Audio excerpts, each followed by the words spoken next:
मंगलम पंच परमेष्टि मंगलम तीर्थंकरम मंगलम विश्वजिन्धर्मं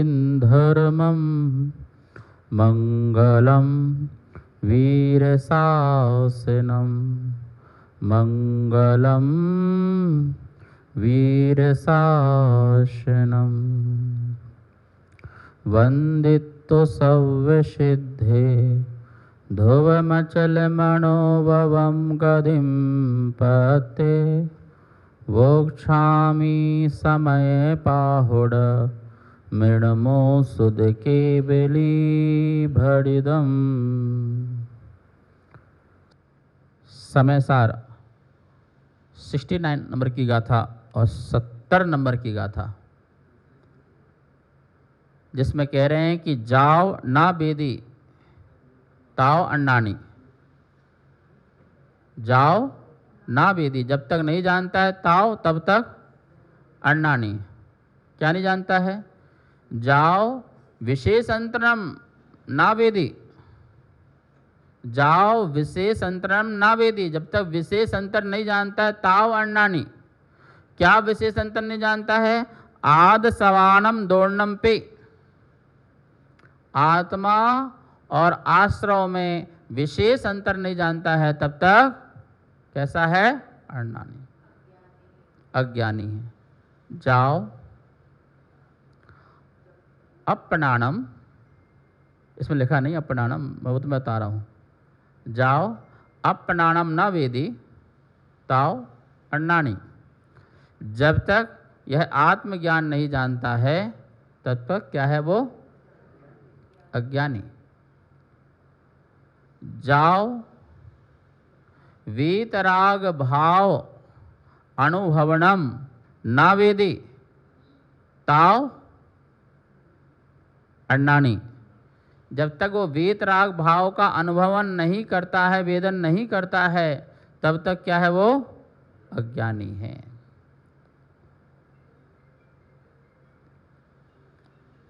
जीव जो है क्रोध आदि में वर्तते हैं तब तक वो अज्ञानी कहलाता है। आत्मा और आश्रम में विशेष अंतर न करके क्रोध आदि में वर्तता है। किसमें वर्तता है? क्रोध आदि में वर्तन करता है, उसमें रहता है, तब तक यह जीव जो है अज्ञानी है। ठीक है ना? अब देखो, अज्ञानी दो प्रकार से, अल्प ज्ञान है सो भी अज्ञानी है, और मिथ्या दृष्टि है सो भी अज्ञानी है। अल्प ज्ञानी को भी क्या कहते हैं? छदमस्त। क्या बोलते हैं? छदमस्त। छद मतलब अल्प, अल्पस्थ, अल्प में जो स्थित है, छद में जो स्थित है, जिसका ज्ञान कम है। केवल ज्ञान की अपेक्षा सभी लोग अज्ञानी हैं। मति श्रुत अवधि मना पर ज्ञानी, जो सम्यक ज्ञानी हैं, ये भी अज्ञानी हैं। औदिक भाव में अज्ञान का उदय भाव है औदिक भाव में अज्ञान का, तो इसलिए कहाँ तक चलता है? 12वें गुण स्थान तक औदिक भाव है अज्ञान का। ठीक है ना? तो ये कहना चाह रहे हैं, उस अपेक्षा से ये भी अज्ञानी हैं। मुनिराज भी अज्ञानी हैं। महाराज जी ऐसा मत बोलो, अच्छा लगता नहीं है। साधु संतों के लिए अज्ञानी बोलना हम थोड़ी कह रहे हैं, ये तो शास्त्र कह रहे हैं कि भैया केवल ज्ञान प्राप्त नहीं हुआ तब तक तुम्हें अल्प ज्ञान है, पूर्ण ज्ञान नहीं है, इसलिए तुम भी क्या हो? अज्ञानी हो। अबुद्धि पूर्वक क्रोध में तुम रमण करते हो, इसलिए अज्ञानी हो। तुम्हें अभी छदमस्त ज्ञान है, इसलिए तुम क्या हो? अज्ञानी हो। जिस दिन तुम अबुद्धि पूर्वक की राग में, कर्म में, राग में, क्रोध आदि में रमण नहीं करोगे, उस समय तुम क्या कहलाओगे? तो तुम्हारा वो क्रोध भी शांत हो जाएगा, क्षय को प्राप्त हो जाएगा। ये केवल ज्ञान को प्राप्त हो जाओगे तब तुम क्या बनोगे? महाज्ञानी बनोगे तुम। ठीक है, एक तो वो अज्ञानी है। यहाँ पर जो बात कह रहे हैं उस अज्ञानी की बात नहीं कह रहे हैं। अल्प ज्ञानी को अज्ञानी नहीं कह रहे हैं यहाँ पर जिसकी बुद्धि मिथ्या है, जिसका क्रोध में ही प्रवृत्ति है।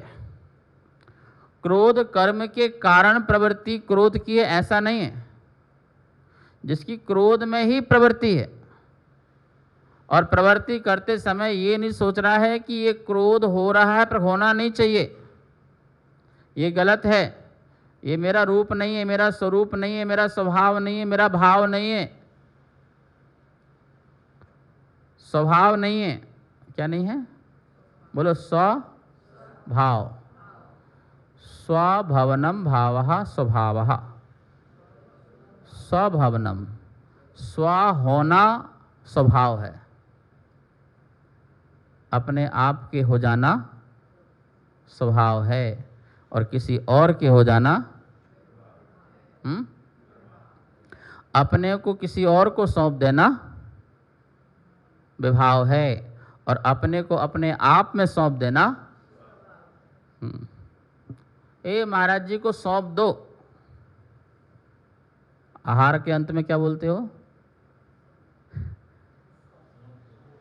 वो सौंप खाने की होती है ना। डॉक्टर साहब क्या बोलते हो? महाराज जी को जल्दी लाओ सौंप दो, महाराज जी को सौंप दो। तो हम कहते हैं कि सौंप दो हमें आप अपने आप को सौंप दो, तो हमें सौंपोगे, हम तुम्हें समयसार बनाएंगे। ठीक है, तो यहाँ कह रहे हैं कि तुम अपने आप को सौंपो, मतलब अपने आप के भाव में रहो, पर के भाव में मत रहो। स्वभवनम भावः स्वभावः। स्व होना, पर के नहीं होना, दूसरे के नहीं होना, दूसरे के लिए होना, दूसरे के लिए जीना, ये विभाव है। अपने लिए होना, अपने लिए जीना, बोलो स्वभाव है। महाराज जी अब तो हम क्या करें, हमारी तो जैसी थी वैसी अब कट गई, अब हम जी थोड़ी रहे हैं, अब तो हम बच्चों के लिए जी रहे हैं। किसके लिए जी रहे हैं? बुद्धि खराब है, बुद्धि भ्रष्ट है। किसके लिए जी रहे? मतलब तुम नहीं जी रहे, ये तुमने स्वीकार कर लिया कि तुम बिल्कुल अपने में नहीं जी रहे हो, तुम पर में जी रहे हो। अण्णानी क्या हो तुम? क्यों? क्योंकि तुमने विशेषांतरम न वेदी, तुमने विशेषांतर नहीं किया, इसलिए तुम अण्णानी, तुम अज्ञानी हो। तुम्हें कैसे कह सकते हो कि तुम दूसरों के लिए जी रहे हो? दूसरे के लिए कोई जीता ही नहीं है। जैसे अज्ञानी भी दूसरे का कर्ता कभी होता ही नहीं है। क्या बोले? अज्ञानी भले बोले, भले माने, पर दूसरे पदार्थ का कभी कर्ता होता ही नहीं है, कभी किसी चीज का क्रिएटर होता ही नहीं है, कर्ता होता ही नहीं है। तो बोले तुम भी कह रहे हो कि मैं इस मकान का कर्ता नहीं हूं, तो कौन सी बड़ी बात कह दी? तो क्या बोलना चाहिए? मैं अपने विभाव भावों का भी कर्ता नहीं हूं, क्रोध आदि का भी कर्ता नहीं हूं। इस बात को बोलो, तब तुम ज्ञानी हो। समझ में आई? अज्ञानी भी दूसरों की वस्तुओं को दूसरे की कहता है, अपनी थोड़ी कहता है। और तुम भी ऐसे कहो कि ये मकान मेरा नहीं है, ये मेरा नहीं है, तो इसमें कौन सी बड़ी बात है? ठीक है ना? बोले बड़ी बात तो तब होगी जब तुम्हारे अंदर जो उबाल पैदा हो रहा है, आकुलता व्याकुलता पैदा हो रही है, जब तुम ये कहो कि ये भाव भी मेरे स्वभाव नहीं है, मुझे ऐसा नहीं होना है। जब ऐसा अपने लिए कहो, अपने लिए आत्म संबोधन करो, तो फिर बात बनेगी, तुम ज्ञानी कहलाओगे। ज्ञानी भी भोगों को भोगते हुए दिखाई देता है, अपनी अपनी भूमिका में। सम्यक दृष्टि चौथे गुण स्थान वर्ती है, वो भी अपने कैटेगरीज में, अपने स्तर में वो भी भोजन करते हुए दिखाई देता है, वो भी भोग विषयों को भोगते हुए दिखाई देता है, वही भी घर परिवार में रहते हुए लड़ते झड़ते दिखाई देता है। ये सब उसमें दिखते हैं, दिखने के बाद भी पर उसको ज्ञान इस बात का है कि भाई ये जो मैं कर रहा हूँ ये यथार्थ नहीं है, सत्यार्थ नहीं है, सही नहीं है, उचित नहीं है, ये प्रवृत्ति करने लायक नहीं है, ये निवृत्ति के योग है, ये छोड़ने योग है, ये मुझे नहीं करना चाहिए क्योंकि ये मेरा आत्मा का स्वरूप नहीं है। कुछ समझ में आ रहा? इसलिए वो ये सब करते हुए भी अन्नानी ना, वो अज्ञानी नहीं है। कमाल की बात है भाई। ट्रेन में चढ़ने के बाद जिसको उतरने का ज्ञान हो तो वो ज्ञानी है। अब वो समझ ले कि भाई ये तो सीट मेरी है, अब मेरे ही कब्जा है, अब उतरने की बात क्या, जब मैंने तो खरीद ही ली है, तो क्या हो जाएगा? अज्ञानी हो जाएगा। ठीक है ना?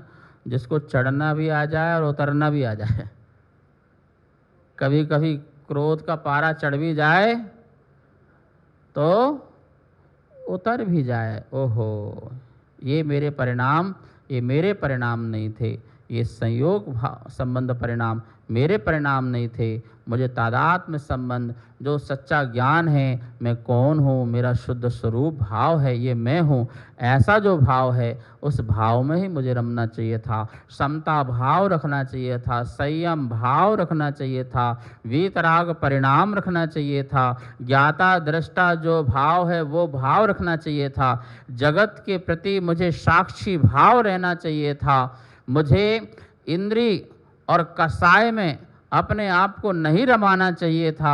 ऐसा जो भाव है वो ज्ञानी का भाव है। भरत चक्रवर्ती भोजन कर रहे थे तो एक भोजन तो मुंह में था और एक ऐसे हाथ में लेकर के आंख बंद करके, भरतेश भाव में लिखा है। सुभद्रा बोली कि क्या बात है, ऐसे क्या कर रहे हो? बोले मैं अपनी आत्मा को बता रहा हूँ ये भोजन जो है तू नहीं खा रहा है, ये तू नहीं खा रहा है, ये भोजन इस शरीर को मैं खिला रहा हूँ। विशेष अंतरम, ऐसा जब विशेष अंतर करता है तो उस भोजन के प्रति आसक्ति खत्म होती है और अपनी आत्मा के जो स्वभाव है उसके प्रति भाव जुड़ते हैं, तो फिर आश्रव बंध रुकता है। तुमने पढ़ा नहीं कि मुनिराज जी भोजन करते समय भी क्या बोलते कि संबर नजरा करते हैं, चलते समय भी संबर नजरा करते हैं। तो ज्ञानी की तो क्रिया में भी संबर नजरा है, ज्ञानी की क्रिया में भी क्या है? संबर नजरा है। और अज्ञानी कुछ नहीं करता तब भी आश्रव बंध है, अज्ञानी के आश्रव बंध ही होता रहता है। जो अपने स्वभाव को नहीं देख पा रहा है, उस पर दृष्टि नहीं दे पा रहा है, जो अपने को नहीं जान पा रहा है, तो उसके तो प्रति समय कुछ करे चाहे न करे आश्रव बंध हो ही रहा है। और ज्ञानी कुछ करे भी लेकिन उसकी दृष्टि अपने पर है, तो बोले तब भी उसका क्या हो रहा है? संबर, और उसका पाप आश्रय उतना नहीं हो रहा है। ठीक है? तो सर्वज्ञ देव ने ऐसा ही कहा है कि भाई जो क्रोध में बरतते हैं उन्हें कर्मों का संचय होता है। संचय मतलब संग्रह, उनके पास कर्म का आना होता है। कोई भी कर्म जो है अपने आप से नहीं आता है, कर्म कोई भी अपने आप से नहीं आता है, कर्म को हम ही अपने पास बुलाते हैं। यद्यपि कर्म कर्म का करता है और कर्म ही कर्म के फल को भोगता है। आत्मा आत्मा का करता है, भावों का करता है, और आत्मा ही अपने भावों के फल को भोगता है। लेकिन निमित्त नैमित्तिक संबंध की अपेक्षा से आत्मा करता है और कर्म जो है उसका फल बनता है। ऐसा कर्ता कर्म बनता है, कारण और कार्य बनता है। ठीक है, तो संचय होता है। किसको संचय करना है? किसको कर्मों का संचय करना है? किसको करना है? जो अपना काम अपने हाथ से करता है वो उतना दुखी नहीं होता है। जो अपना काम दूसरे से करवाता है वो बहुत, क्यों? क्योंकि लोग कहते हैं बिना मरे स्वर्ग मिलता नहीं है। कर तो देता है पर उसका काम पसंद आता नहीं है, तो क्या होते हैं? बहुत दुखी होते हैं। तो जो अपना काम अपना करे वो सुखी होगा। जो अपने स्वभाव में रहे, अपने काम करे स्वभाव का, वो क्या रहेगा? सुखी रहेगा।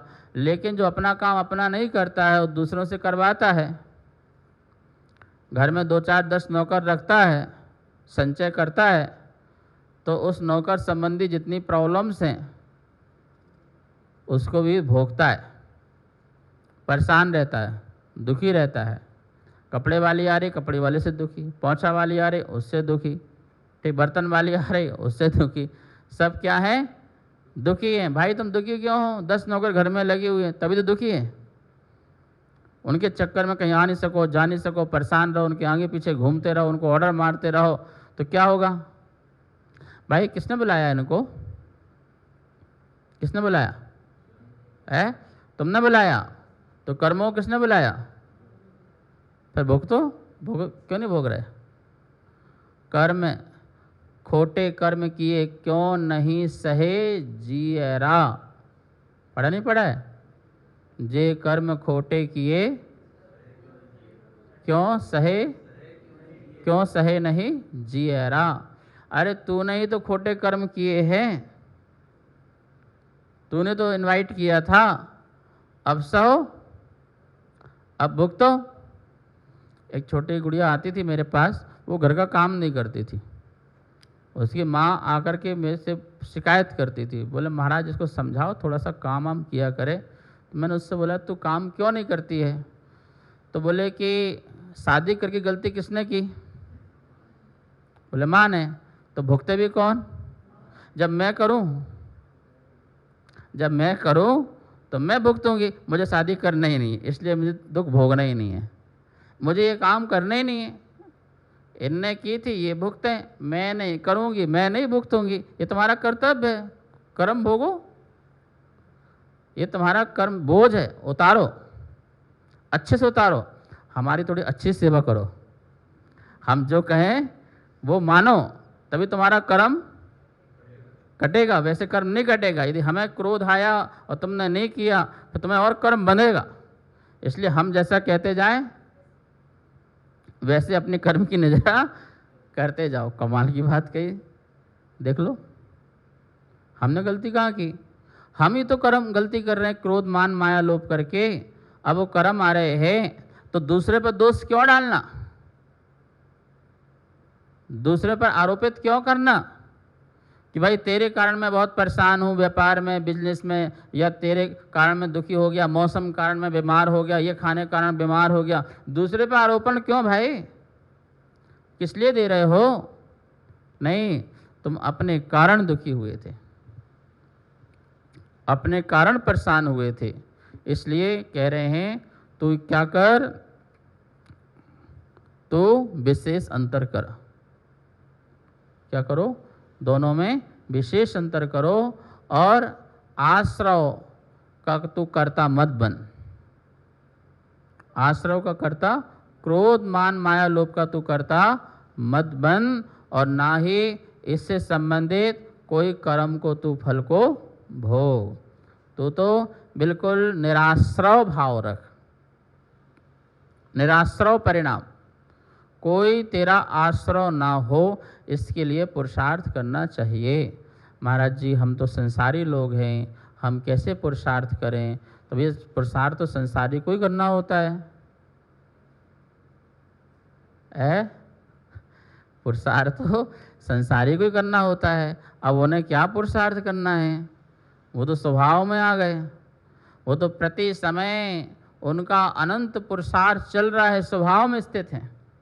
अब उन्हें कोई पुरुषार्थ किया तो पुरुषार्थ तो किसको करना है?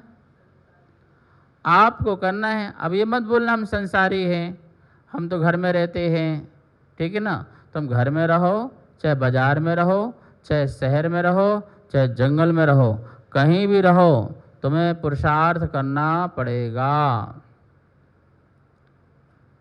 किससे पुरुषार्थ करोगे? भेद विज्ञानतः सिद्धा सिद्धा ये किल केचना अस्यैवा भावतो बद्धा बद्धा ये किल केचना। किसकी ये कारिका है? ये जो श्लोक सुनाया अभी हमने आपको, वो किसका श्लोक है? आचार्य अमृतचंद सूरी ने आत्मख्याति टीका लिखी समय सार की, ठीक है ना। तो उसमें ये श्लोक आया है, भेद विज्ञानतः सिद्धा। ये विशेष अंतरम भेद विज्ञान। विशेष अंतरम मतलब बोलो, भेद विज्ञान। भेद विज्ञानतः सिद्धा सिद्धा एकिल केचनः।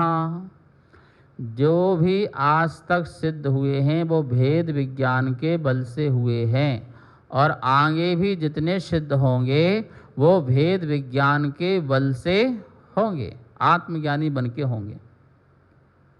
जो आद स्वभावम दोणी विशेषंतरम, तो आत्मा और आश्रव में जो विशेष अंतर डालेंगे, अंतर आत्मा बनेंगे, वे जीव ही सिद्धा सिद्ध होंगे। अस्य एव अभावतो, बोलो अस्य एव अभावतो, और उसके ही अभाव से। किसके अभाव से? भेद विज्ञानतः। उस भेद विज्ञान के अभाव से बद्धा, बद्ध हुए, बद्धा ये किल केचना, और आगे भी बद्ध को प्राप्त। आज तक जो भी कर्म के आश्रय से बंध को प्राप्त हुआ है, वो भेद विज्ञान के अभाव के कारण ही बद्ध हुए हैं, और आगे उसी के अभाव के कारण ही बंध को प्राप्त होंगे। और आज तक जितने सिद्ध बने हैं और आगे जितने भी सिद्ध बनेंगे वो भेद विज्ञान से बनेंगे। पंचमी है ना, भेद विज्ञानतः, पंचमी। भेद विज्ञानतः सिद्धा सिद्धा एकिल केचना अस्यैवावतो बद्धा बद्धा ये किल केचना। याद कर लेना, इस गाथा को, श्लोक को याद कर लेना। ना हो तो ये गाथा हम श्लोक लिखवा देंगे, इसको जरूर याद रखना। भाई हम संसारी हैं और संसारी ही मोक्ष प्राप्त करता। मोक्ष, जो उसने मोक्ष प्राप्त किया उसे कोई मोक्ष नहीं प्राप्त करना, और ना ही उसे संसार प्राप्त करना है। वन वे रास्ता है, वन वे रास्ता है, आने का रास्ता नहीं है। संसारी को ही सिद्ध होना है। जो बंध को प्राप्त है उसी को ही बंध का अभाव करना है। जिसने बांधा है उसी को ही छोड़ना है। और ये भी बात ध्यान रखना, यहाँ किसी की कृपा नहीं बरसती और यहाँ किसी का आशीर्वाद नहीं लगता। ना ही कोई तुम्हें छोड़ने आएगा, ना कोई बंध को बांधने आएगा। तुम ही बांधने वाले और तुम ही। यहाँ कोई कॉन्सेप्ट नहीं है कि भगवान सुधारेगा, भगवान बिगाड़ेगा। यहाँ ये भी कॉन्सेप्ट नहीं है कि कर्म सुधारेगा और कर्म बिगाड़ेगा। यहाँ तो ये है कि मैं ही अपना करता हूँ, मैं ही अपना सुधारक हूँ और मैं ही अपना बिगाड़क हूँ। अपना सुधार मैं स्वयं करूँगा और अपना बिगाड़ भी मैं स्वयं करूँगा। ओहो, सर्वज्ञ देव ने ऐसी स्वतंत्रता दी है अनंत अनंत जीवों को। अलौकिक बात, ये दिगंबर जैन धर्म में ये अलौकिक बातें हैं। त्रिलोकीनाथ ने इतनी सुंदर सुंदर बातें कही हैं कि भाई तुम आज़ादी का जश्न मनाओ, स्वतंत्रता दिवस मनाओ जिस दिन तुम्हें भेद विज्ञान हो। क्या हो? जिस दिन तुम्हें भेद विज्ञान का अनुभव हो और तुम्हें अपनी निराकुलता का अनुभव हो, उस दिन तुम अपना स्वतंत्रता दिवस मनाना, आज़ादी महोत्सव मनाना। किसकी आज़ादी?